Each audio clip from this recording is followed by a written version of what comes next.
Bukod sa breast cancer, isa rin ang cervical cancer sa cancer na dapat bantayan ng mga kababaihan. Alamin natin ang anong maipapayo natin tungkol dito. Tingnan ang graphic na ito.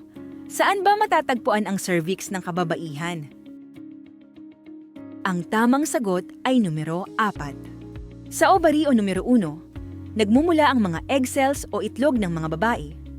Dumadaan ang egg cell sa fallopian tube papunta sa uterus o ang matris o bahay bata. Ang cervix o ang kuwelyo ng matres or uterus.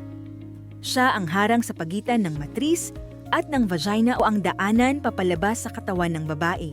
Kaya ang cervical cancer ay ang cancer na nabubuo sa kuwelyo ng matres o cervix.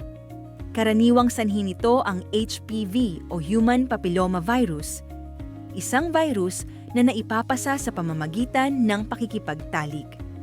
Pangalawa ito sa pinakakaraniwang cancer sa kababaihan sa Pilipinas. Gamit ang flip chart, mahalaga ipagbigay alam ang importansya ng cervical cancer screening, lalo para sa mga kababaihang edad 9 hanggang 55. Partikular sa mga batang babaeng edad 9 hanggang 14. Maaring makakuha ng libreng HPV vaccination. Libreng makukuha ang cervical cancer screening at HPV vaccination sa pinakamalapit na health center sa inyong lugar. Walang sintomas ang cervical cancer sa simula. Ngunit mayroong mga hakbang na pwedeng gawin para ito'y maagang matukoy at maagapan gaya ng pagsasailalim sa cervical cancer screening. Kinalaunan, ito ang mga maaaring lumabas na sintomas ng cervical cancer gaya ng: una, pagdurugo sa ari kahit wala pa ang schedule ng regla. Pangalawa, mas matagal o mas malakas kaysa sa normal ang regla. Pangatlo, masakit tuwing nakikipagtalik. Pang-apat, may pagdurugo pagkatapos makipagtalik.